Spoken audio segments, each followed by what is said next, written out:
A chapter how rubber tyres were invented. ठीक है, जो रबड़ के टायर्स हैं वो कैसे इन्वेंट हुए। फर्स्ट जो टायर्स थे वो रबड़ के नहीं होते थे, ठीक है, उनमें हवा नहीं भरी जाती थी, वो सॉलिड टायर्स होते थे। So let's start. Today we are surrounded by so many highly developed products such as the electric light, the radio, the telephone, and the automobile that we often forget how we came by them. आज के समय में हम इतनी सारी चीज़ों के बीच में जी रहे हैं, फॉर एग्ज़ाम्पल जैसे इलेक्ट्रिसिटी वाली light, radio, telephone, automobile means car. तो हम उस चीज़ को भूल गए हैं कि वो चीज़ें हमारी लाइफ में आई कैसे।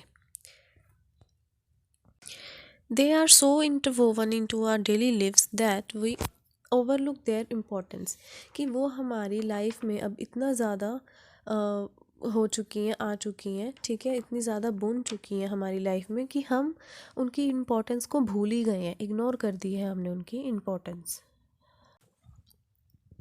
Take the automobile for instance, as an example हम ऑटोमोबाइल यानी कि कार को लेते हैं। Until now, very few of us really understand how much the operation of cars, buses and trucks depended on gasoline and rubber tires. ठीक है, अभी तक हमें ये उम्मीद भी नहीं होगी कि ये जो गाड़ियाँ वगैरह हैं, कार्स, बसेस, वो कितना ज़्यादा डिपेंड करती हैं गैसोलीन पर। गैसोलीन का मतलब पेट्रोल, और रबर टायर्स के ऊपर। ठीक है, अगर ये दोनों चीज़ें डेवलप होती ही ना, इन्वेंट ना होती, डिस्कवर ना होती, तो अभी तक हम बसेस या ट्रक्स में या कार्स में ट्रैवल ना कर पाते। While our 30 million air-filled tire vehicles today have the capacity to move every man, woman and child in the world at the same time, yet there was not even a single bicycle tire in the market 120 years ago. ठीक है, आज से कितने ही साल पहले ना तो कोई बाइसाइकिल थी, ना तो कोई व्हीकल था। ठीक है, क्यों नहीं था? क्योंकि तब टायर्स की इन्वेंशन ही नहीं हुई थी। रबर टायर्स की इन्वेंशन बिल्कुल भी नहीं हुई थी। ठीक है, और जब टायर्स की इन्वेंशन हुई तब वो चाहे एक इंसान है, चाहे बहुत सारे इंसान हैं, चाहे पूरी फैमिली है, उनको इकट्ठे भी हम ट्रैवल कर सकते हैं कहीं पे। ठीक है, किस चीज़ की इन्वेंशन की वजह से? रबर टायर्स की इन्वेंशन की वजह से। But thanks to Charles Goodyear, bicycles did have solid rubber tyres. But हमें चार्ल्स गुडियर, ठीक है, ये एक पर्सन का नाम है, हमें उसको थैंक्स करना चाहिए बाइसाइकिल के सॉलिड रबर टायर्स के लिए। ठीक है, सॉलिड रबर टायर्स किसने इन्वेंट किए? Charles Goodyear. In Belfast, Ireland in 1884, some of the streets were paved with stones, not exactly a smooth road for solid rubber tires. ठीक है, जो पहले की स्ट्रीट्स थी 1884 के लगभग, वो वाली स्ट्रीट्स ऐसी थी कि उन पर सॉलिड वाले टायर्स जो थे वो चलाए जा सकते थे। ठीक है, every day a small boy rode his hard tyre tricycle over the stones to school and complain to his father about the roughness. ठीक है, जो रबड़ के टायर हैं वो किसी भी रोड के ऊपर चल सकते हैं, और जो सॉलिड टायर्स थे वो उस तरह की रोड्स के लिए कंपैटिबल नहीं थे। ठीक है, तो एक बार एक छोटा सा लड़का जो है, इस तरह की वो सड़क होती थी, ठीक है, जिसके ऊपर सॉलिड वाले टायर्स अच्छे से नहीं चल पाते थे। तो उस लड़के ने एक बार अपने फादर को कंप्लेंट की कि मैं ऐसे वाले रोड के ऊपर वो बाइसाइकिल नहीं चला पा रहा हूँ। Dad, it is so difficult to ride to school, let me see what I can do about it, said his father. उसके फादर ने बोला कि मुझे चेक करने दो कि मैं इसके बारे में तुम्हारी क्या हेल्प कर सकता हूँ। His father, doctor John Dunlop, a veterinarian, decided to do something about it.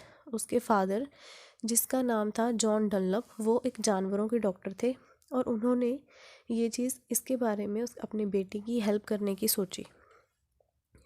He noticed that his little boy could not ride fast and did not seem very comfortable. In trying to provide his son with a smoother ride and better handling, Dunlop took the tricycle, wrapped its wheels in a thin rubber sheets, glued them together and inflated them with the football pump. ठीक है, उसके father ने क्या किया, उसने जब देखा कि मेरा सन जो है वो अनकंफर्टेबल है स्कूल जाने में, अपनी ट्राइसाइकिल जो है वो राइड करने में, तो उसने क्या सोचा, उसने एक ट्राइसाइकिल ली और रबड़ की शीट्स ली। ठीक है, रबड़ की शीट्स को उसने सिलाई की सर्कल की शेप में, तो उसने उस जो उसके स्टिचेस थे उसके ऊपर ग्लू लगाई और उसको एक फुटबॉल पंप से उसके अंदर हवा भरी। इन्फ्लेटेड मीन्स उसमें हवा भरना। This became the first air filled rubber tyre. तो उसने क्या इन्वेंट किया? The first air filled rubber tyre. ठीक है। इन 1890 Dunlop opened his first tier plant in Dublin. ठीक है, डनलप ने 1890 में फर्स्ट टायर प्लांट लगाया। कहाँ पर? डबलिन में, Ireland. And 3 years later it's first tyre factory in mainland Europe in Hanau Germany. Okay, उसके बाद उसके बहुत से बिजनेस खुलने लगे। किस चीज़ को लेकर ही? रबर टायर्स को लेकर ही। क्योंकि जैसे उसका बेटा ट्राइसाइकिल चलाने के लिए इजी हो गया था, चाहे वो सड़क जितनी भी ज़्यादा स्टोन्स वाली थी, वैसे ही लोगों को भी इस चीज़ की सुविधा होने लगी। ठीक है, सो अगर लोगों की डिमांड बढ़ी तो उसने वो फैक्ट्रीज लगानी शुरू कर दी। इन 1895 the first automobile drove on pneumatic tyres and Dunlop tyres were also being sold in France, Canada and manufactured in Australia and the USA। ठीक है, न्यूमेटिक टायर से एक ऑटोमोबाइल को भी चलाया गया। मींस ये ऑटोमोबाइल के ये जो टायर्स थे वो सिर्फ बाइसाइकिल के लिए ही नहीं थे, बल्कि इनको कार्स में भी यूज़ किया जाने लगा। और अब ये हमारी लाइफ का एक बहुत ही ज़्यादा अहम हिस्सा बन गए हैं। ओके, तो अब इनकी जो मैन्युफैक्चरिंग वगैरह वो दुनिया के बहुत से देशों में होती है। ठीक है, तब क्या था? 1895 के करीब ये ऑस्ट्रेलिया एंड यूएसए में भी मैन्युफैक्चर होने लग गए थे।